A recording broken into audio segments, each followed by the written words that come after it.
The lawyer didn't look at me, not at first. He just stared at the document on his mahogany desk like it was a live wire. Outside, the Seattle rain was thumping against the glass. A rhythmic, hollow sound that reminded me of a heartbeat. My own heartbeat. "Are you certain about this, Mr. Henderson?" he asked, finally raising his eyes. "There's no going back once this is filed. Not easily, anyway." I looked at the pen in my hand. It was a heavy, silver thing. A gift from my daughter, Sarah, 10 years ago for my retirement. Back when she still looked at me like I was her hero, and not just an inconvenient bank account that refused to close. "I've never been more certain of anything in my 72 years, I told him. My voice didn't shake. I was surprised by that. I pressed the silver pen to the paper.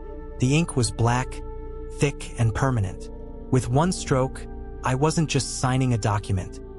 I was erasing a future they thought was already theirs. I remember sitting at the end of the table, hands folded around a cup that had already gone cold, realizing no one was really speaking to me anymore. They were speaking around me. I'm in my early 70s now. My days followed a steady rhythm. I woke up before sunrise without an alarm. Made coffee the same way every morning. Too weak, according to most people. I read the local paper at the kitchen table, even though most of the news I already knew. My daughter lived about 30 minutes away. We used to talk often. Short calls, simple updates, weather, work, her kids. There was a comfort in how ordinary it all felt.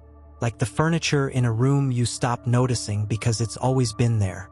At the time, that felt like enough. The changes didn't arrive all at once. Conversations began ending a little sooner. Phone calls felt trimmed. When I visited, I noticed small pauses. A delay before responding. A glance toward someone else before answering a simple question. I started choosing my words more carefully without realizing it. I began editing stories halfway through telling them because something in the air suggested I should. I told myself this was normal. People change. Families shift. I didn't want to be the reason for discomfort, even if I couldn't name what that discomfort was. It happened on a rainy Tuesday. I was staying at Sarah's house for the week because she'd insisted my forgetfulness was getting worse. I had gone upstairs for my afternoon nap, but I wasn't asleep. The house was old, and the vents carried sound like a telephone line. "Is he out?" Mark's voice, her husband, was low. "He's upstairs," Sarah replied. Her voice didn't have that sweet, forced melody she used with me. It was sharp, businesslike. "The doctor's appointment is set for Friday. If we can get him to admit he's confused about the property taxes, the lawyer says the power of attorney will be a breeze." I froze. My heart felt like a bird trapped in a shoebox. "And the beach house?" Mark asked. I could hear the clink of a glass. He was pouring my expensive scotch. "Already talked to the realtor," she said. "It'll sell in a weekend.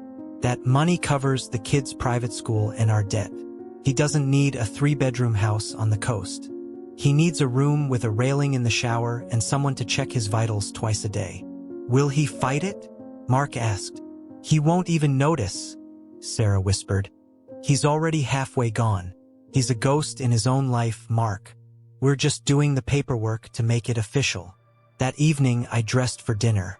I put on my Goodwill sweater and polished my shoes. When I walked into the dining room, the air changed. "Oh, Dad, you're all dressed up," Sarah said, her smile not reaching her eyes. "Just here, Sarah," I said, sitting at the far end of the table. I felt like tonight was a special occasion. Gratitude. The meal was a masterclass in hypocrisy. Every word Sarah spoke was a brick she was using to build the walls of my prison. I just ate slowly. I watched the way Mark's hand shook slightly when I asked him how his investments were going. "You know, Sarah," I said, putting my fork down. The sound hit the porcelain like a gunshot. "I was thinking about the will today." Sarah stopped chewing. "The will? Dad, that's morbid." "Because I realized I've been selfish," I said, leaning forward. "The beach house, the accounts, they're just burdens, aren't they?" I saw the flash of pure, hungry triumph in their eyes. "We just want you to be comfortable, Dad," Mark said. "We can handle the paperwork for you. Make it easy. I'm sure you could, I whispered. I'm sure you'd make it very, very easy. When I reached the lawyer's office, I didn't feel the weight of my age. I felt light. I didn't just change my will. I placed the beach house and the bulk of my estate into a private trust for a foundation for elderly advocacy. As for Sarah, I left her the house I was currently living in, but with a massive catch: a life estate for my younger brother, a man she had ignored for decades. She could have the walls, but she'd never truly own the space. I left a single envelope on the mahogany dining table, right where my cold cup of coffee had sat. Inside was a note. You were right, Sarah. I was becoming a ghost. But ghosts have a way of disappearing when you try to grab them. You didn't want a father. You wanted an inheritance. Now you have neither. Don't look for me. I'm sitting on a porch now, looking at a different ocean. The silence here is different. It's not the silence of being ignored. It's the silence of peace. Sometimes, a legacy isn't about what you leave behind for others. It's about what you take back for yourself before it's too late.